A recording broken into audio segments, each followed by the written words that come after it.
أعوذ بالله من الشيطان الرجيم. بسم الله الرحمن الرحيم. إن الذين جاءوا بالإفك عصبة منكم لا تحسبوه شرا لكم بل هو خير لكم لكل امرئ منهم ما اكتسب من الإثم والذي تولى كبره منهم له عذاب عظيم. السلام عليكم ورحمة الله وبركاته. ഖുർആൻ പദം 1256 ദിവസത്തിലേക്ക് എല്ലാവരെയും ഹാർദമായി സ്വാഗതം ചെയ്യുന്നു. പരിശുദ്ധ ഖുർആനിലെ 24-ാമത്തെ അധ്യായമായ സൂറത്ത് നൂറിലെ 11-ാമത്തെ ആയത്താണ് ഇന്ന് പഠന വിധേയമാക്കുന്നത്. ക്ലാസ് ആരംഭിക്കുന്നതിനായി ആദരണീയനായ ഡോക്ടർ എ വിലായത്തുള്ള സാഹിബിനെ ക്ഷണിക്കുന്നു. അസ്സലാമു അലൈക്കും വറഹ്മത്തുള്ളാഹി വബറകാതുഹു. അഊദു ബില്ലാഹി മിനശ് ശൈത്വാനിർ റജീം. ബിസ്മില്ലാഹിർ റഹ്മാനിർ റഹീം. ഇന്നല്ലദീന ജാഊ ബിൽ ഇഫ്കി ഉസ്ബത്തും മിൻകും ലാ തഹ്സബൂഹു ശർറൻ ലക്കും ബൽ ഹുവ ഖൈറുൻ ലക്കും لكل امرئ منهم ما اكتسب من الإثم والذي تولى كبره منهم له عذاب عظيم. صدق الله العلي العظيم. സൂറത്ത് നൂറിലെ 11-ാമത്തെ ആയത്താണ് ഞാൻ നിങ്ങളെ കേൾപ്പിച്ചിട്ടുള്ളത്. ഈ സൂറത്തിനെ പരിചയപ്പെടുത്തിക്കൊണ്ട് നമ്മൾ ദീർഘമായ ചില സെഷനുകൾ സംസാരിക്കുകയുണ്ടായിട്ടുണ്ട് നേരത്തെ. ആ സന്ദർഭത്തിൽ പരാമർശിച്ച ഈ സൂറത്തിലെ കേന്ദ്ര വിഷയമായിട്ട് വരുന്ന കാര്യത്തിലേക്കാണ് നമ്മൾ ഈ ആയത്തിലൂടെ എത്തിച്ചേരുന്നത്. ഇതിനകം നമ്മൾ പഠന വിധേയമാക്കി കഴിഞ്ഞിട്ടുള്ള ആദ്യത്തെ 10 ആയത്തുകളിൽ വളരെ ഗഹനവും ഗംഭീരവുമായ ഗൗരവമേറിയ ഒരു തുടക്കം, ഒന്നാമത്തെ ആയത്ത് തന്നെ വളരെ ഗൗരവത്തിലുള്ള രീതിയിൽ, അങ്ങനെയുള്ള വളരെ ഗൗരവമുള്ള ഒരു ശൈലിയിൽ തുടങ്ങിയിട്ട് വ്യഭിചാരിണിക്കും വ്യഭിചാരിക്കുമുള്ള ശിക്ഷയെക്കുറിച്ച് പരാമർശിക്കുകയും പിന്നെ പതിവ്രതകളായ ചാരിത്രവതികളായ സ്ത്രീകളെ കുറിച്ച് വ്യഭിചാരാരോപണം നടത്തുന്ന ആളുകൾക്ക് നൽകപ്പെടേണ്ട ശിക്ഷയെക്കുറിച്ച് വിശദമായി പറയുകയും അതിനെ തുടർന്ന് ഭാര്യാഭർത്താക്കന്മാർക്കിടയിൽ രൂപപ്പെട്ടു വരാനിടയുള്ള ഒരു വിഷയം, ഭാര്യമാരുടെ കാര്യത്തിൽ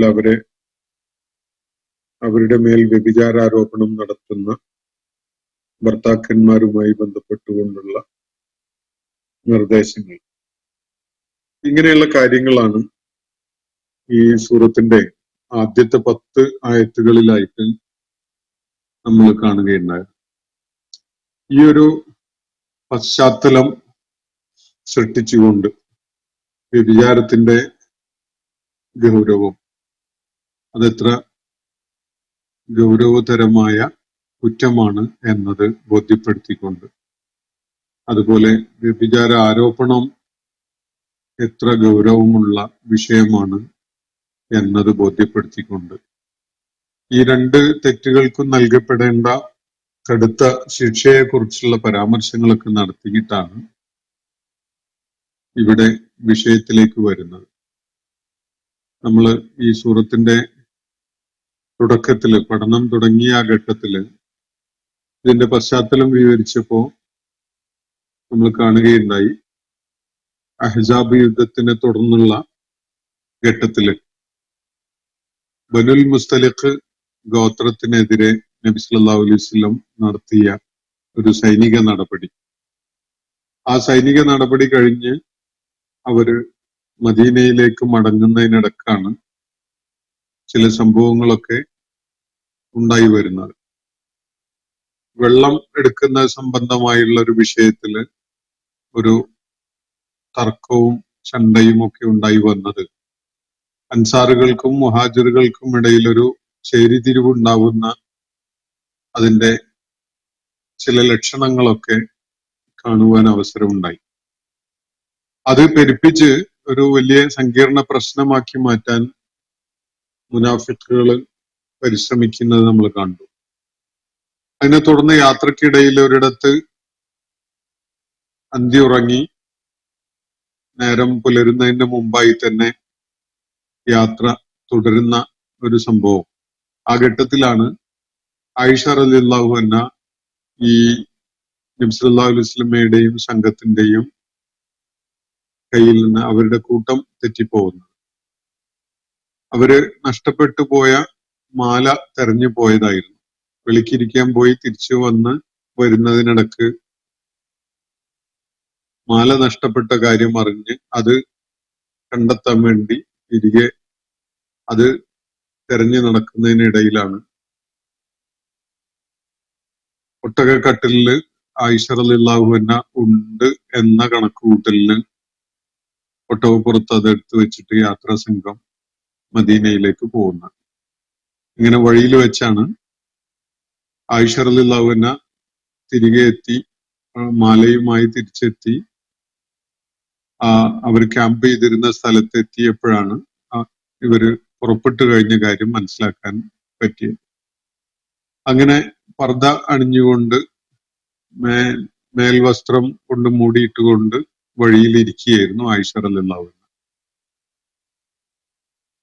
അങ്ങനെ വൈകി അതുവഴി വന്ന സഹാബിമാരിൽപ്പെട്ട ഒരാള് സഫ്വാൻ ഇബ്നു മുഅത്തൽ എന്ന പേരിൽ അറിയപ്പെടുന്ന വ്യക്തി, അദ്ദേഹം ആയിഷ റളിയല്ലാഹു അൻഹയെ കാണാനിടയാവുകയും അവരെ ഒട്ടകപ്പുറത്ത് കയറാൻ സൗകര്യം ചെയ്തു കൊടുത്തുകൊണ്ട് ഒട്ടക കയറും പിടിച്ച് നബി സല്ലല്ലാഹു അലൈഹി വസല്ലമയുടെ സംഘത്തോടൊപ്പം മദീനയുടെ അടുത്തൊരു ഇടത്തെത്തുന്നത് വരെ പ്രത്യേകിച്ചൊന്നും സംസാരിക്കാതെ തന്നെ അവരെയും കൊണ്ട് ആ സംഘത്തിന്റെ അടുക്കലേക്ക് എത്താൻ വേണ്ടി യാത്ര ചെയ്യുക.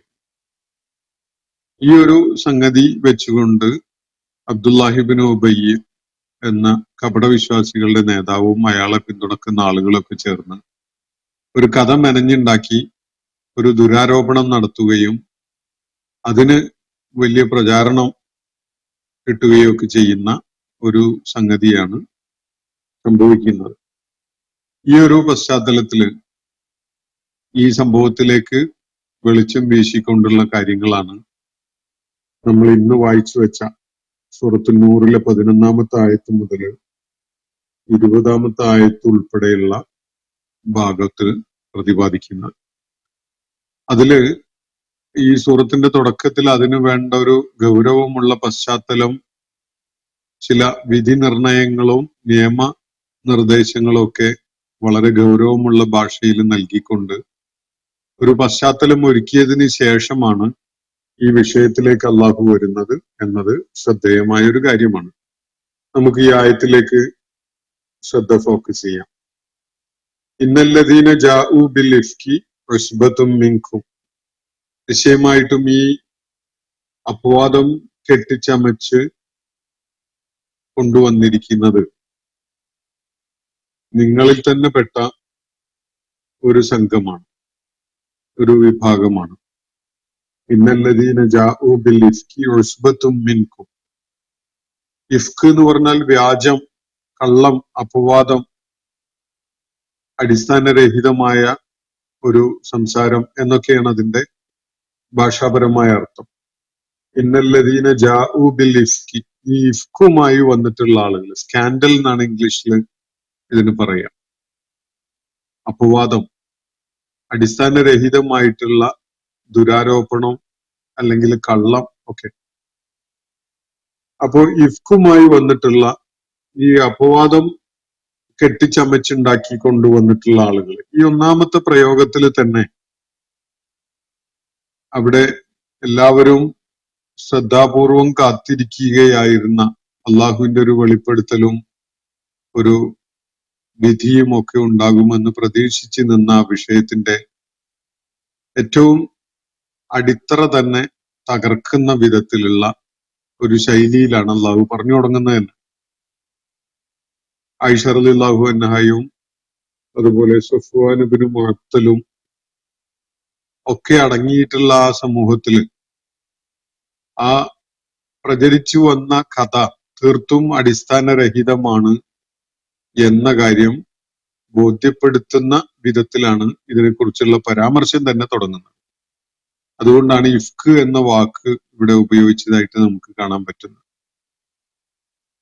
ഇവിടെ പ്രശ്ന ചർച്ചയിലുള്ള വിഷയമൊന്നും അങ്ങനെയൊന്നും അല്ല പറഞ്ഞിട്ടുള്ളത്. വ്യാജമായി പ്രചരിപ്പിച്ച അപവാദം എന്ന് തന്നെയാണ് പറഞ്ഞിട്ടുള്ളത്. തുടങ്ങുന്നത് തന്നെ അങ്ങനെയാണ്. എന്ന് പറഞ്ഞാൽ അടിസ്ഥാനരഹിതമായ ആരോപണമായിരുന്നു അത് എന്നത് ഒന്നാമതായി തന്നെ വ്യക്തമാക്കുകയാണ്.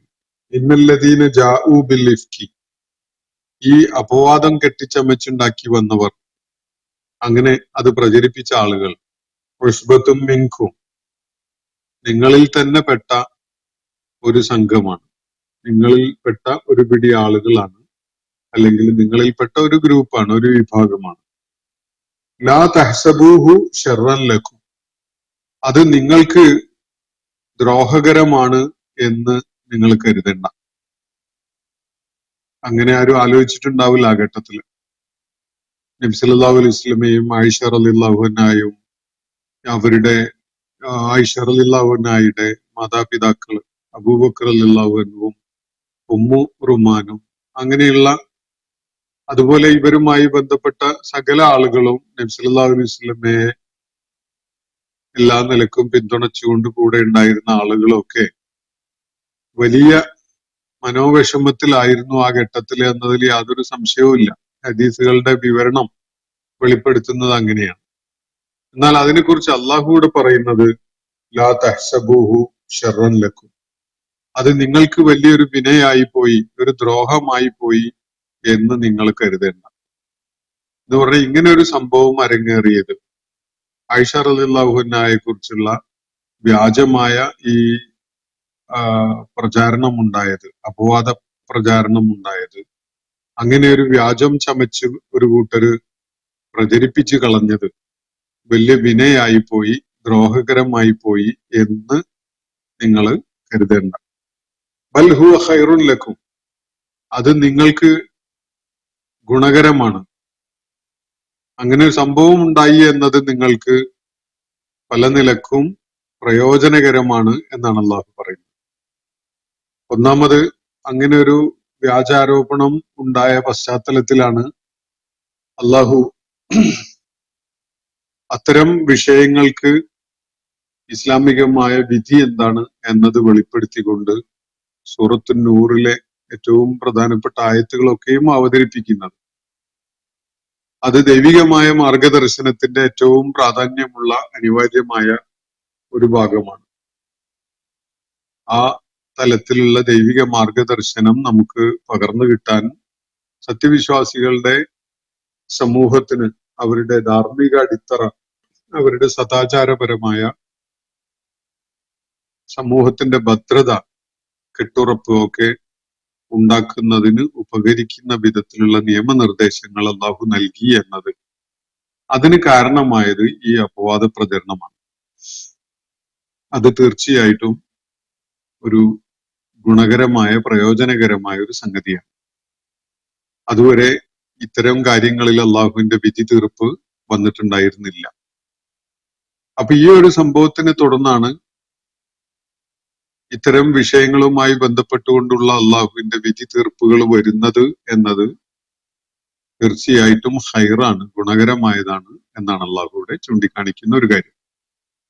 മറ്റൊന്ന്, ഇത്രയും അതിസങ്കീർണമായ ഒരു വിഷയം സമൂഹത്തിൽ അങ്ങനെ പ്രചരിച്ചുകൊണ്ടിരിക്കുകയും അത് കൊഴുത്തു വരികയും ചെയ്തിട്ടും ഇസ്ലാമിക സമൂഹം, മദീനയിലെ ആ സമൂഹം വളരെ വലിയ സങ്കീർണതകളിലൊന്നും അകപ്പെടാതെ ഏറെക്കുറെ ഭദ്രമായി നിലക്കൊണ്ടു എന്നത് തന്നെ കാണിക്കുന്നത് അവര് ശരിയായ അടിത്തറയിൽ മൗൾഡ് ചെയ്യപ്പെട്ട ഒരു സമൂഹമായി അതിനകം മാറിയിട്ടുണ്ടായിരുന്നു എന്ന ശുഭകരമായ ഒരു കാര്യമാണ്. അതും സത്യവിശ്വാസികളെ സംബന്ധിച്ചിടത്തോളം ഗുണകരമായതാണ്. മുസ്ലിം സമൂഹത്തിന് അതിന്റെ ധാർമ്മിക അടിത്തറകളെ ഇളക്കി സമൂഹത്തിനെ ആകെ തകിടം മറിക്കാൻ ആരെങ്കിലും ഉദ്ദേശിച്ച് പുറപ്പെട്ടാൽ അത്ര എളുപ്പം അങ്ങ് അത് സാധിക്കുകയില്ല. അത് അത്ര എളുപ്പം ചുട്ടെടുക്കാൻ അല്ലെങ്കിൽ അതിന്റെ ഫലം കൊയ്യാൻ ഇസ്ലാമിനോട് ശത്രുത വെച്ച് പുലർത്തുന്ന ആളുകൾക്ക് സാധിക്കുകയില്ല എന്ന കാര്യം തെളിയിക്കപ്പെടുകയാണ് ഇവിടെ വേറൊരു ആംഗിളിൽ. മറ്റൊരു നിലക്ക് പറഞ്ഞാൽ ഈ കഥയുമായി ബന്ധപ്പെട്ടുകൊണ്ടുള്ള എല്ലാ ആളുകളും തന്നെ നബി സല്ലല്ലാഹു അലൈഹി വസല്ലമയും പത്നി ആയിഷ റളിയല്ലാഹു അൻഹയും അവരുടെ മാതാപിതാക്കളും ഒക്കെ തന്നെ ഈ കാര്യത്തിൽ, ഈ വിഷയത്തിൽ സഹാബത്തില് ഭൂരിഭാഗം പേരും തന്നെ പിന്തുടർന്ന സഹനവും ക്ഷമയും അവര് അടിസ്ഥാനപരമായി പാലിക്കുകയുണ്ടായ മര്യാദകളും ഇതൊക്കെ തന്നെ ആ സമൂഹം എത്ര ഉജ്ജ്വലമായ ഗുണങ്ങൾ അതിനകം ആർജിച്ചിരുന്നു എന്നത് ബോധ്യപ്പെടുത്തുന്ന ഒരു കാര്യമാണ്. അവരുടെ വ്യക്തിത്വത്തിന് ആ വ്യക്തിത്വത്തെ കളങ്കിതമാക്കി കാണിക്കാൻ വേണ്ടി എത്ര തന്നെ ചെളി വാരി എറിഞ്ഞാലും അവരുടെ വ്യക്തിത്വം വളരെ പ്രശോഭിതമായിട്ട് തന്നെ നിലകൊള്ളുന്നു എന്ന കാര്യം കൂടി ഈ സംഭവത്തിലൂടെ തെളിയിക്കപ്പെടുന്നുണ്ട്. അപ്പോ ഈ വ്യത്യസ്തമായ ആംഗിളുകളിൽ നോക്കുമ്പോൾ അള്ളാഹുവിടെ പറയുന്ന കാര്യം ലാ തഹ്സബൂഹു ശർറൻ ലക്കും, ഇങ്ങനെ ഒരു സംഭവം അരങ്ങേറി എന്നത് നിങ്ങൾക്ക് വലിയ വിനയായി പോയി, ദ്രോഹകരമായി പോയി എന്ന് നിങ്ങൾ കരുതണ്ട. ബൽ ഹുവ ഖൈറുൽ ലക്കും, അത് നിങ്ങൾക്ക് ഏറ്റവും ഗുണകരമായത് തന്നെയാണ് എന്നാണ് അള്ളാഹു പറയുന്നത്. ലികുല്ലി ഇംറിഇൻ മിൻഹും മക്തസബ മിനൽ ഇസ്മി, ലികുല്ലി ഇംറിഇൻ മിൻഹും, ഈ അപവാദ പ്രചാരണത്തിൽ പങ്കാളികളായ ഓരോരുത്തരും, കുറെ പേര് അതില് പങ്കാളികളായിട്ടുണ്ട്.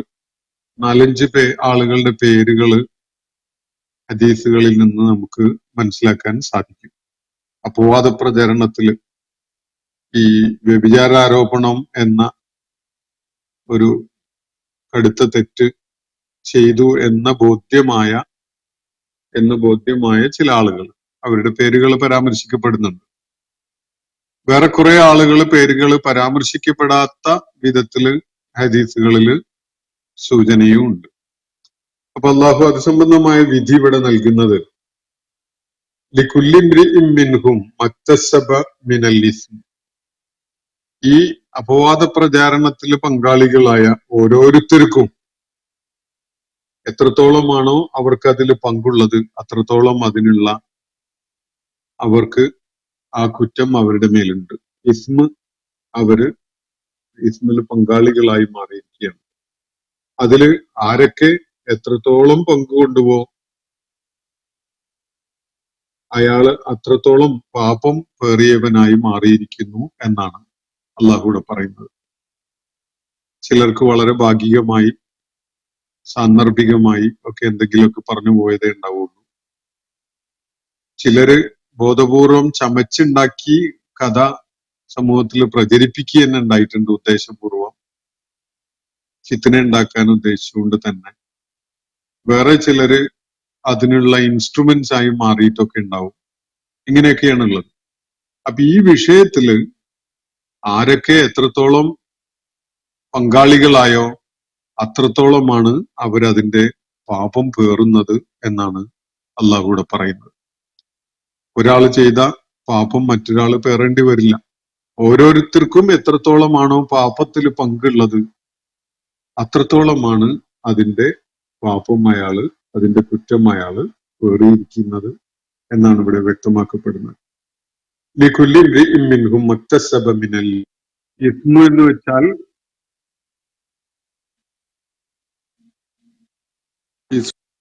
വെച്ചാൽ പാപമാണ്.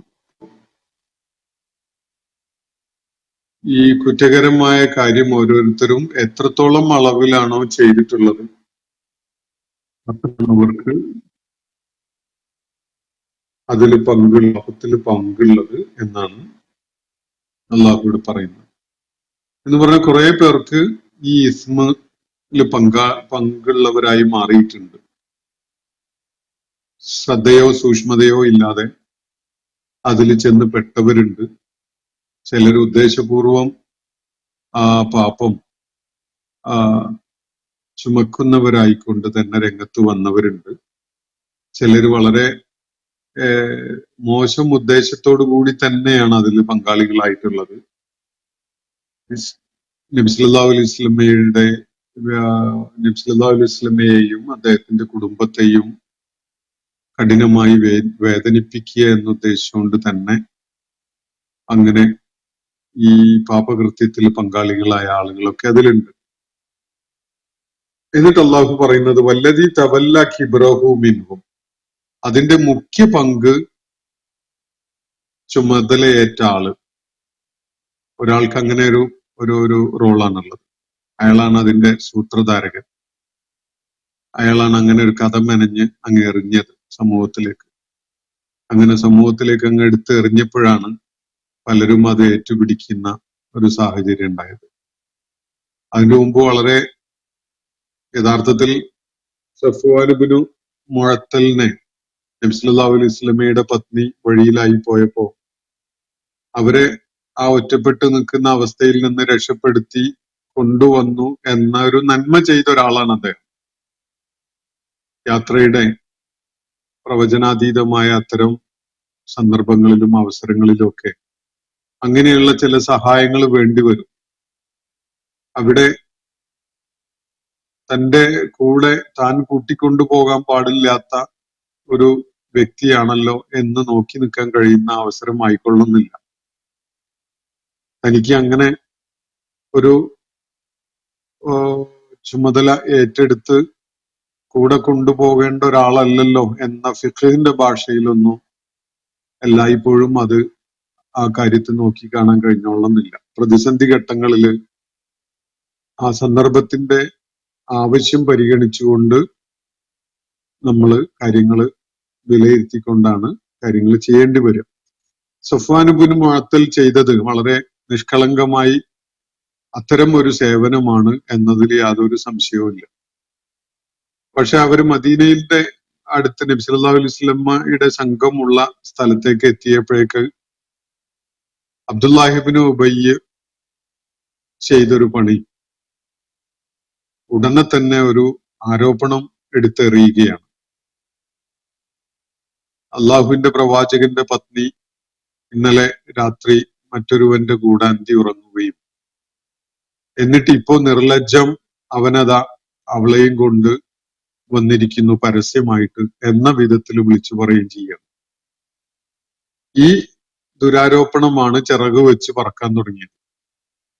അപ്പോ ഇങ്ങനെ ഒരു ദ്രോഹം മെനഞ്ഞുണ്ടാക്കിയിട്ട് ഈ അപവാദ പ്രചാരണത്തിന്റെ മുഖ്യ പങ്ക് വഹിച്ച വ്യക്തി ഉണ്ടല്ലോ, ആ വ്യക്തി വല്ലദീ തവല്ല കിബ്റഹു മിൻഹു, അവരിൽപ്പെട്ട ഈ അപവാദ പ്രചാരണത്തിന്റെ മുഖ്യ പങ്ക് വഹിച്ച വ്യക്തി ലഹു അദാബുൻ അളീം, അവന് വളരെ കഠോരമായ ശിക്ഷയാണുള്ളത് എന്നാണ് അള്ളാഹു ഇവിടെ വ്യക്താക്കുന്നത്. അപ്പോ ചില പരാമർശങ്ങൾ ഇവിടെ നടക്കുന്നുണ്ട്. ഇവിടെ ഈ അപവാദ പ്രചാരണം നടത്തിയ ആളുകളെ കുറിച്ച് അവരൊരു നിങ്ങളിൽപ്പെട്ട ഒരു സംഘമാണ് എന്ന് സൂചിപ്പിക്കുകയുണ്ടായി. അത് നിങ്ങൾക്ക് ദ്രോഹമാണ് എന്ന് നിങ്ങൾ കരുതേണ്ട, നിങ്ങൾക്ക് അതിൽ ഗുണമുണ്ട്, നിങ്ങൾക്കത് പ്രയോജനകരമായിരിക്കുകയാണ് എന്നാണ് വേറൊരു കാര്യം പറഞ്ഞിട്ടുള്ളത്. ഈ അപവാദ പ്രചരണത്തില് ഏതൊക്കെ വിധത്തിലുള്ള പങ്കാണോ ഓരോരുത്തർക്കും ഉള്ളത് അത്രയുമാണ് ഓരോരുത്തരും പേറുന്ന പാപം ഈ വിഷയത്തില് എന്ന് പറഞ്ഞു. ഈ പ്രശ്നത്തിന്റെ മുഖ്യ പങ്ക് വഹിച്ച ആള് സൂത്രധാരകൻ, അയാൾക്ക് തീർച്ചയായിട്ടും കഠിനമായ ശിക്ഷയുണ്ട് എന്നാണ് അള്ളാഹു ഇവിടെ പറയുന്നത്. അപ്പോ വളരെ ഗൗരവമുള്ള ഭാഷയിലാണ് ഈ വിഷയം അള്ളാഹു കൈകാര്യം ചെയ്യുന്നത്. തുടക്കത്തിൽ തന്നെ ഇത് അപവാദമാണ്, കെട്ടിച്ചമച്ച വ്യാജമായ സംഗതിയാണ് എന്നത് സൂചിപ്പിക്കുകയുണ്ടായി. അത് നിങ്ങളിൽ തന്നെ പെട്ട ഒരു വിഭാഗമാണ് എന്ന് പരാമർശിക്കുന്നു. അത് നിങ്ങൾ കരുതുന്ന പോലെ ദ്രോഹമാണ് ഉണ്ടാക്കിയത് എന്ന് കരുതണ്ട, നിങ്ങൾക്കതിൽ ഗുണമുണ്ട്, പ്രയോജനമുണ്ട് എന്ന് വ്യക്തമാക്കുകയുണ്ടായി. അതില് ഏതെങ്കിലും നിലക്ക് പങ്കാളികളായവർക്കൊക്കെ ആ പാപത്തിൽ പങ്കുണ്ട് എന്ന കാര്യവും വ്യക്തമാക്കി. അതിന്റെ ഏറ്റവും വലിയ ഭാഗം വഹിച്ച, ഏറ്റവും മുഖ്യമായ പങ്ക് വഹിച്ച ആൾക്ക് അതികഠിനമായ ശിക്ഷയുമുണ്ട് എന്നാണ് അള്ളാഹുവിടെ വ്യക്തമാക്കുന്നത്.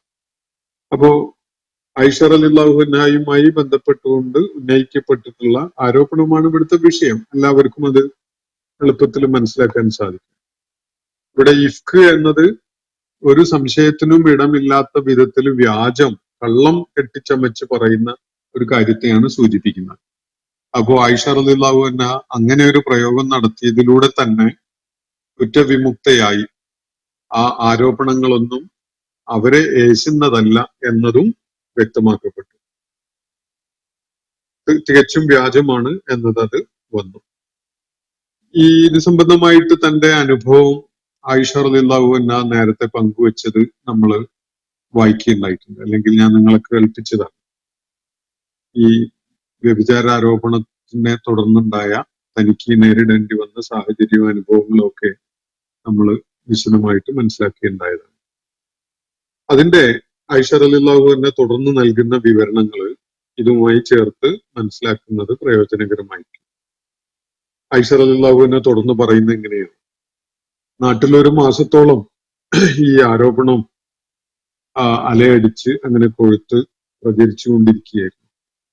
നബി സല്ലല്ലാഹു അലൈഹി വസല്ലം വളരെ കഠിനമായിട്ട് മാനസിക പീഡനം അനുഭവിച്ചുകൊണ്ടിരിക്കുകയാണ് ഘട്ടത്തിൽ. ഞാൻ വീട്ടിലിരുന്ന് കരഞ്ഞുകൊണ്ടേയിരിക്കുകയായിരുന്നു. എന്റെ മാതാപിതാക്കൾ അതീവ ദുഃഖത്തിലായിരുന്നു. അബൂബക്കർ റളിയല്ലാഹു അൻഹുവും അതുപോലെ ഉമ്മു റൂമാൻ എന്നാണ് ആയിഷ റളിയല്ലാഹു അൻഹയുടെ ഉമ്മയെ കുറിച്ച് പറയാറുള്ളത്. അവരും വല്ലാത്ത മനോവിഷമത്തില് ആയിരുന്നു ഉണ്ടായിരുന്നത്. അപ്പോ ആയിഷ റളിയല്ലാഹു അങ്ങനെ ഇരിക്കുന്ന ഘട്ടത്തില് ഒരിക്കൽ ഏകദേശം ഒരു മാസം പിന്നിട്ട സമയത്താണ് നബി സല്ലല്ലാഹു അലൈഹി വസല്ലം ഞങ്ങളുടെ വീട്ടിലേക്ക്, എന്ന് പറഞ്ഞാൽ അബൂബക്കർ റളിയല്ലാഹു അൻഹുവിന്റെ വീട്ടിൽ, ആയിഷ റളിയല്ലാഹു അൻഹ അങ്ങോട്ട് പോയിരുന്നു, അതിനിടക്ക് അങ്ങോട്ട് വരുന്നത്. എന്നിട്ട് നബി സല്ലല്ലാഹു അലൈഹി വസല്ലം ആയിഷ റളിയല്ലാഹു അൻഹയുടെ അടുക്കല് വന്ന് അരികെത്തിയിരുന്നു. ഒരു മാസമായിട്ട് നബി സല്ലല്ലാഹു അലൈഹി വസല്ലം അങ്ങനെ ചെയ്യാറുണ്ടായിരുന്നില്ല. വീട്ടിൽ വന്ന് സുഖവിവരങ്ങൾ ചോദിച്ച് വേഗം പോവുകയായിരുന്നു ചെയ്യാറുണ്ടായിരുന്നത്. പക്ഷെ ഏകദേശം ഒരു മാസം പിന്നിട്ട ഘട്ടത്തിൽ നബി സല്ലല്ലാഹു അലൈഹി വസല്ലം വന്ന് തന്റെ അരികിലിരുന്നു. എന്നിട്ട് പറഞ്ഞു, ആയിഷ, എനിക്ക് നിന്നെ പറ്റി ചില വാർത്തകൾ ലഭിച്ചിട്ടുണ്ട്. നീ അതില് കുറ്റക്കാരിയല്ല എങ്കിൽ, നീ നിർദോഷിയാണെങ്കിൽ അള്ളാഹു തീർച്ചയായിട്ടും നിന്റെ നിരപരാധിത്വം വെളിപ്പെടുത്തിക്കൊണ്ട് നടപടി സ്വീകരിക്കും. ഇനി നീ തെറ്റ് ചെയ്തിട്ടുണ്ടെങ്കിൽ നിശ്ചയമായിട്ട് നീ പശ്ചാത്തപിച്ച് മാപ്പ് അപേക്ഷിച്ച് മടങ്ങണം. തൗബ ചെയ്യുന്നവർക്ക് അള്ളാഹു പുറത്തു കൊടുക്കും. ഇതാണ് നബി സല്ലല്ലാഹു അലൈഹി വസല്ലം ആയിഷ റളിയല്ലാഹു അൻഹയോട് പറയുന്നത്. ഈ വാക്കുകളിലും ആയിഷ റളിയല്ലാഹു അൻഹയുടെ ശരിയായ അവസ്ഥ എന്താണ് എന്നത് നബി സല്ലല്ലാഹു അലൈഹി വസല്ലമക്ക് അറിയില്ല എന്നതാണ് വെളിപ്പെടുന്നത്. ആയിഷ റളിയല്ലാഹു അൻഹ കുറ്റക്കാരിയാണോ അല്ലേ എന്നത് തീർത്തും അറിയാത്ത വിധത്തിലാണ് നബി സല്ലല്ലാഹു അലൈഹി വസല്ലം സംസാരിക്കുന്നത്. ആയിഷ റളിയല്ലാഹു അൻഹയെ കുറിച്ച് പറയുന്നത് തുടർന്ന്, നബിയുടെ ആ വർത്താനം കേൾക്കുക കൂടി ചെയ്തതോടുകൂടി എനിക്ക് കരയാനുള്ള കണ്ണീര് പോലും ഇല്ലാതായിപ്പോയി. അതുപോലെ ഒരു മറുപടി പറയാനും എനിക്ക് പറ്റാതായി. ഞാൻ എൻ്റെ ഉപ്പായോടും ഉമ്മായോടും പറഞ്ഞു, അള്ളാഹുവിന്റെ പ്രവാചകനോട് എന്തെങ്കിലും ഒന്ന് മറുപടി പറയുക. അവർക്കും അറിയില്ല, എന്ത് പറയണം എന്നറിയാത്ത ആശയക്കുഴപ്പത്തിലും പ്രയാസത്തിലുമായിരുന്നു അവർ. അപ്പോ തുടർന്ന് ആയിഷ റളിയല്ലാഹു അൻഹ പറയുന്നത്, നിങ്ങളൊക്കെ പ്രചരിച്ച ആ വാർത്തയുടെ സ്വാധീനത്തിലാണ്. നിരപരാധിയാണ് ഞാനെന്ന്, തീർച്ചയായിട്ടും ഞാൻ നിരപരാധിയാണ്. പക്ഷെ അക്കാര്യം ഞാൻ പറഞ്ഞാൽ നിങ്ങൾ അത് സ്വീകരിക്കാൻ പോകുന്നില്ല. ചെയ്യാത്ത കാര്യം ചെയ്തു എന്ന് പറഞ്ഞാൽ നിങ്ങൾക്ക് അത് സ്വീകാര്യമായി എന്ന് വരും.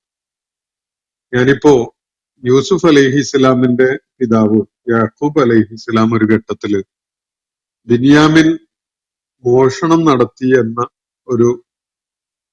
ഒരു വിഷയം പൊങ്ങി വന്ന ഘട്ടത്തില് പറഞ്ഞൊരു വാചകമുണ്ട്. അതാണ് ഞാൻ പറയുന്നത്. ഫസബ്റുൻ ജമീൽ, വളരെ ചന്തമാർന്ന സഹനം അവലംബിക്കുകയാണ് ഞാൻ. ഫസബ്റുൻ ജമീൽ, സുന്ദരമായി ക്ഷമിക്കുക എന്നതാണ് ഞാനിപ്പോ, സഹനം അവലംബിക്കുക എന്നതാണ് ഞാനിപ്പോ ചെയ്യുന്നത്. ഇതാണ് ആയിഷ റളിയല്ലാഹു അൻഹ പറഞ്ഞത്. ഇത് പറഞ്ഞുകൊണ്ട് ആയിഷ റളിയല്ലാഹു അൻഹ തിരിഞ്ഞു കിടക്കുകയായി. എന്നെക്കുറിച്ച് ഈ വിഷയത്തിൽ ഒരു വഹി ഇറങ്ങുമോ എന്നൊന്നും ഞാൻ പ്രതീക്ഷിച്ചിട്ടില്ല. എന്നെക്കുറിച്ച് വഹി ഇറങ്ങാൻ മാത്രമുള്ള ഒരാളാണ് ഞാനെന്നും ഞാൻ കരുതിയിട്ടുണ്ടായിരുന്നില്ല. നബി സല്ലല്ലാഹു അലൈഹി വസല്ലമക്ക് ഒരു പക്ഷേ എന്റെ നിരപരാധിത്വം വെളിപ്പെടുത്തിക്കൊണ്ടുള്ള ഒരു സ്വപ്ന ദർശനമോ മറ്റോ ഉണ്ടായെന്ന് വരാം എന്നായിരുന്നു ഞാൻ കരുതിയിരുന്നത്. എന്നാൽ അങ്ങനെ ഇരിക്കുകയാണ് പെട്ടെന്ന് നബി സല്ലല്ലാഹു അലൈഹി വസല്ലമയുടെ അപ്പിയറൻസിൽ വലിയൊരു ഭാവപകർച്ച ഉണ്ടാകുന്നത്. വഹി വരുമ്പോൾ ഉണ്ടാകുന്ന വിധത്തിലുള്ള മാറ്റങ്ങൾ അദ്ദേഹത്തിന്റെ മുഖത്തും ശരീരത്തിലും ഒക്കെ പെട്ടെന്ന് കാണാൻ പറ്റുക. വിയർപ്പ് തുള്ളികൾ അദ്ദേഹത്തിന്റെ മുഖത്ത് ശരീരത്തിലൊക്കെ പ്രത്യക്ഷപ്പെട്ടു. എനിക്ക് വഹിയാണ് അവതരിക്കാൻ പോകുന്നത് എന്ന് മനസ്സിലായി എല്ലാവർക്കും. പക്ഷെ എനിക്ക് പ്രത്യേകിച്ച് പേടിയൊന്നും ഉണ്ടായിരുന്നില്ല. ഇറങ്ങാൻ പോകുന്ന ദൈവിക വെളിപ്പാടിനെ കുറിച്ച് ആലോചിച്ചിട്ടാവണം എന്റെ മാതാപിതാക്കൾക്ക് വല്ലാത്ത വെപ്രാളപ്പെടലായിരുന്നു. അവര് ആകെ ഭയപ്പെട്ടു പോയി. അത് എന്നെ കുറ്റപ്പെടുത്തിക്കൊണ്ടുള്ള വല്ല വെളിപ്പെടുത്തലുമാണെങ്കിലോ എന്ന ഒരു പേടിയാണ് അവർക്കുണ്ടായിരുന്നത്. അങ്ങനെ വഹി അവതരിക്കുന്നതിന്റെ ആ ലക്ഷണങ്ങളൊക്കെ അവസാനിച്ചു. വഹീന്റെ അവതരണം പൂർത്തിയായി. നബി സല്ലല്ലാഹു അലൈഹി വസല്ലമയുടെ മുഖം, അങ്ങേയറ്റത്തെ സന്തോഷം മുഖത്ത് പ്രകടമായി. അദ്ദേഹം ചിരിച്ചുകൊണ്ടാണ് എന്റെ അടുക്കലേക്ക് തിരിയുന്നത്. ആയിഷ, നീ സന്തോഷിക്കുക, നിരപരാധിത്വം വെളിപ്പെടുത്തപ്പെട്ടിരിക്കുന്നു എന്ന് പറഞ്ഞുകൊണ്ട് നബി സല്ലല്ലാഹു അലൈഹി വസല്ലം സൂറത്തുൽ നൂറിലെ 11 മുതൽ 20 വരെയുള്ള ആയത്തുകൾ ഓതി കേൾപ്പിക്കുകയാണ്. അപ്പോ എന്റെ ഉമ്മ പറഞ്ഞു, ആയിഷ, നീ എണീറ്റ് നിന്ന് നബി സല്ലല്ലാഹു അലൈഹി വസല്ലമയോട് നന്ദി പറയൂ എന്നാണ് പറയുന്നത്. അപ്പോ ഞാൻ പറഞ്ഞത് ഇങ്ങനെയാണ്, ഞാൻ നന്ദി പറയുന്നത് അദ്ദേഹത്തോടോ നിങ്ങളോടോ അല്ല, എന്റെ നിരപരാധിത്വം തെളിയിച്ച അള്ളാഹുവിനോടാണ് ഞാൻ നന്ദി പറയുന്നത്. നിങ്ങളാരും എനിക്കെതിരിൽ ആരോപണം ഉണ്ടായപ്പോ അത് നിഷേധിക്കാൻ പോലും ഉണ്ടായിരുന്നില്ല. വ്യഭിചാരത്തിനുള്ള ഇതാണ് ആയിഷ റളിയല്ലാഹു അൻഹ പറഞ്ഞിട്ടുള്ളത്. അങ്ങനെ അള്ളാഹുവിന് ശുക്ർ രേഖപ്പെടുത്തുകയാണ് ആയിഷ റളിയല്ലാഹു അൻഹ ആ ഘട്ടത്തിൽ ചെയ്യുന്നത്. ആയിഷ റളിയല്ലാഹു അൻഹയുടെ ആ വിവരണം അവിടെ അവസാനിക്കുകയാണ്. ഈ ആയത്തുമായി ബന്ധപ്പെട്ടുകൊണ്ട് ശ്രദ്ധേയമായ ചില കാര്യങ്ങൾ കൂടി നിങ്ങളെ കേൾപ്പിക്കേണ്ടതുണ്ട്. ഇൻഷാ അല്ലാഹ് അത് അടുത്ത ദിവസം നിർവഹിക്കാമെന്ന് കരുതുകയാണ്. അള്ളാഹു നമ്മെ എല്ലാവരെയും അനുഗ്രഹിക്കുമാറാവട്ടെ. വാഖിറു ദഅ്വാന അനിൽ ഹംദുലില്ലാഹി റബ്ബിൽ ആലമീൻ. അസ്സലാമു അലൈക്കും വറഹ്മത്തുള്ളാഹി വബറകാതുഹു. ഇന്നത്തെ ഖുർആൻ പദം ഇവിടെ സമാപിക്കുന്നു. ഖുർആൻ പഠനത്തിൽ പങ്കെടുത്ത എല്ലാവർക്കും അള്ളാഹു അർഹമായ പ്രതിഫലം നൽകി അനുഗ്രഹിക്കട്ടെ. വആഖിറു ദഅ്വാന അനിൽ ഹംദുലില്ലാഹി റബ്ബിൽ ആലമീൻ. അസ്സലാമു അലൈക്കും വറഹ്മത്തുള്ളാഹി വബറകാതുഹു.